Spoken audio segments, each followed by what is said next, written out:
Olá, tudo bem? Eu sou o professor Igor de Geografia do Colégio Novo Éden.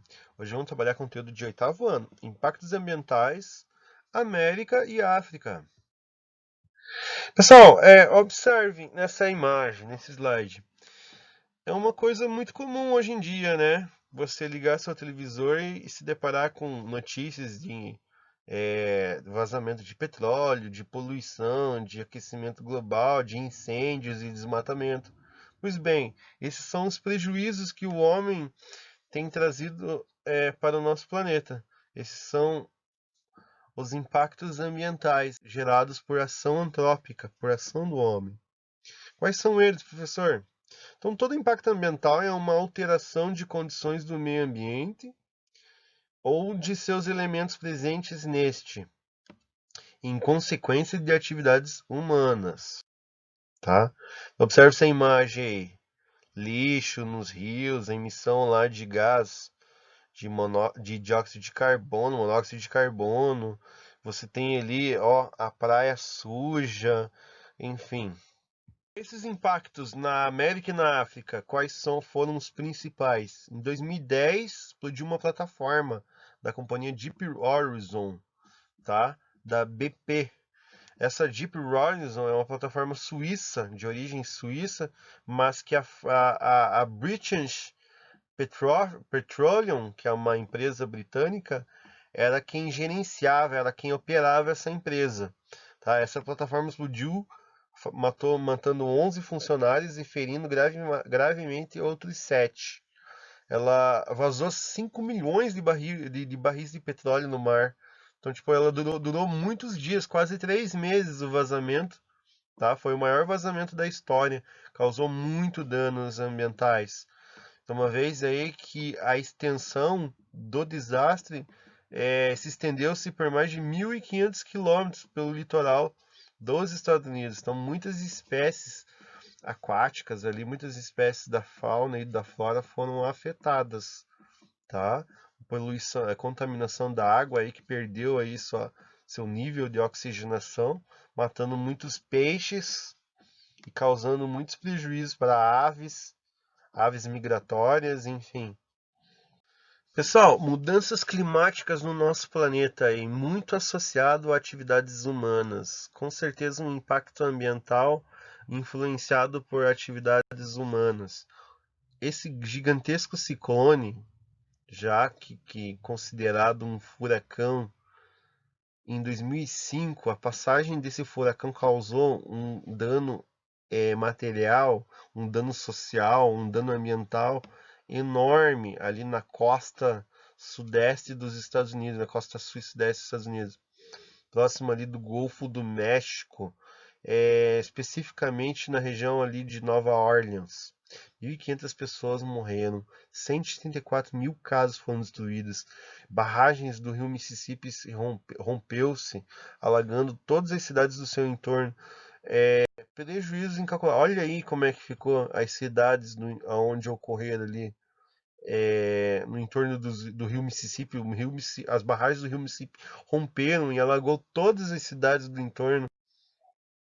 Olha aí a região de Nova Orleans, como é que ficou,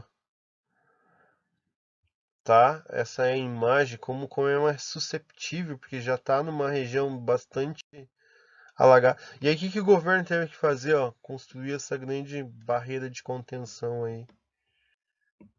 Outros impactos socioambientais: deslizamento de encostas lá na região do Haiti, expansão urbana em áreas de risco na América e África. Agora veja como está associado América, os impactos ambientais na América, com os impactos ambientais na África. Vejam bem. Expansão urbana em áreas de risco na América e África. Ilhas de calor na América do Sul e África.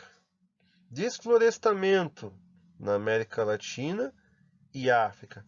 Professor, mas por que os impactos ambientais que ocorrem num continente ocorrem no outro também? Por causa da coincidência de relevo. Coincidência de relevo não. Por causa das mesmas características de clima, relevo e vegetação que temos aqui na América do Sul e também na África. Então observem como as duas regiões tá? Estão em faixas intertropicais, possuem um relevo semelhante, né? Semelhança de relevo e de cobertura vegetal muito semelhante. Então, os impactos que ocorrem aqui são semelhantes aos impactos que ocorrem lá. Por causa da chuva também. Então, temos aí as ilhas de calor. Ó. Ilhas de calor é um fenômeno climático que ocorre nas cidades, em países subdesenvolvidos principalmente. Então, elas crescem muito para cima, tá? Olha o pleonasmo aí, professor. E o que que acontece? Geralmente esses gases poluentes aí que gerados aí pelos automóveis, a radiação solar, ela reflete muito nessas construções asfálticas e aí elas ficam retidas pelos prédios e canalizadas pelos prédios e não tem por onde escapar. E aí fica canalizado ali, o homem respira esse ar tóxico carregado aí de elementos, né, partículas tóxicas suspensas na atmosfera, causa danos respiratórios. Veja aí, o que, que seria então uma ilha de calor? Regiões densamente urbanizadas, elas têm um potencial de esquentar muito durante o dia e perder essa temperatura rapidamente à noite. Então, durante o dia, você vai ter uma variação térmica aí muito acentuada, uma vez que os raios solares refletem, né, não são absorvidos. Então, você tem ali uma radiação muito canalizada entre os prédios, pode ter uma variação de até 6 graus centígrados entre uma área urbanizada e uma área verde. Tá? As árvores ela têm o potencial de absorver essa radiação solar. É uma questão de albedo de cores também, mas isso é uma questão para uma próxima aula, ok? Então veja aí ó, como é que esse fenômeno ocorre em ilhas de calor. Muita poluição atmosférica e o calor fica retido, tá? Entre as vertentes abruptas dos prédios. Pessoal, olha aí, outro impacto ambiental que ocorre muito, muito aqui na América e na África. Então, aqui na América e na África chove muito, porque somos, nosso continente aqui na sul-americano, por estar numa faixa intertropical, então você tem muito o processo de evotranspiração das plantas, que favorecem massas de ar bastante úmidas. E essas massas de ar provocam muitas chuvas. Países tropicais geralmente chovem muito. O que acontece em regiões serranas, em costas? Essa cobertura vegetal, quando ela está bem enraizada ali, ela infiltra a água e aí acaba levando de maneira natural toda essa infiltração de água para o lençol freático e está tudo certo. Mas em regiões onde estão desprovidas de cobertura vegetal, essa água infiltra, ela inunda, e por conta ali da declividade, ali, a aclividade do terreno, você tem um escorregamento de massa, um movimento de massa, tá? E aí eu vou mostrar para vocês nesse slide como é que acontece. Então essas edificações construídas em terrenos irregulares, em relevo instável, isso daí tudo favorece. Então existe uma sobrecarga, o terreno inundado. Embaixo desse terreno inundado tem rocha. E aí o que acontece? O terreno ele desliza sobre a rocha, porque a água ela não consegue mais escoar, ela encontrou um obstáculo. O obstáculo é a própria rocha. E todo o terreno alagado, tudo sobrepeso, toda sobrecarga vem ladeira abaixo.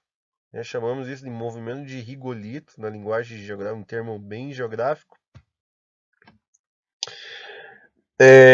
Vejam aí também ó, associado a construções, ó, por exemplo, você constrói ali um túnel, todo empreendimento, toda estrutura vai causar um dano, porque a água ela vai se infiltrar ali, ela não vai ter mais como escoar, porque ela encontrou um obstáculo físico, que no caso é o próprio asfalto, e aí o terreno inundado acima, né, que está acima, desliza a vertente abaixo. Pessoal, temos atividades aí da apostila, ó, página 48, página 53, página 54. E no caderno de atividades temos na página 24, 25, 26 e 27, ok? Tudo de bom, um abraço para vocês e é isso aí. Tchau, tchau.